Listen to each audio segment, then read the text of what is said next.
మా తాత 3-4 వద్దుల సంధి ఒకటే ఫోను. రాయే పిల్ల ఊళ్ళకు ఒక్క పూట వచ్చిపో, పొద్దుగాలొచ్చి ఓటేసి పొద్దుముకి పోదురా, కారు కట్టుకొనిరా, పెట్రోల్కు పైసలు పంపిస్తా గాని. సర్పంచ్కి నిలబడ్డ పిల్లగాడు మనోడే, ఆపతికి సాపతొస్తాడు. ఇగో గిట్లనే దినం ఫోన్ల మీద ఫోన్లు. ఇక బుధారంతోని గా ఫోన్ల తిప్పలు బాత్తదబ్బా.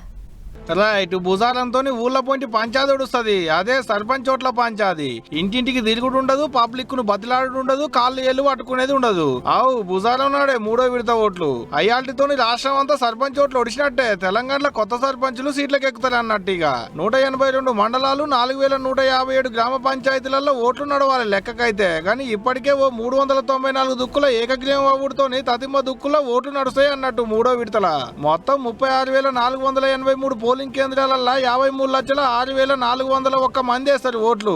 ఎప్పటి లెక్కనే పొద్దుగాల 7ంటికి ఓట్లు షాలైతాయి, పైటీలు 1 గంట కొడుస్తాయి. అటంక ఇంత తిన్నాక 2ంటికించి ఓట్లు లెక్క పెట్టేటి కార్యం నడుస్తుంది. పొద్దుకేటాళ్లకు గెలిచి ఎగిరేదేవులు, గులాలు గుప్పుకొని ముడిసేదేవులు, ఓడి ఏడ్చేదేవులు అనేటి అన్ని బయటపడతాయి కూడా.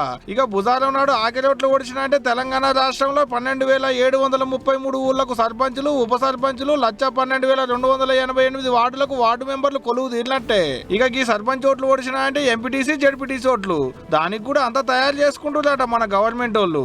ఇక ఇప్పటికైతే ఇంతే. 3వ విడతల ఓట్లు వచ్చినాక సర్పంచ్ల ముచ్చట్లన్నీ ఆఖరికి మల్లోపాలు చెప్పుకుందాం.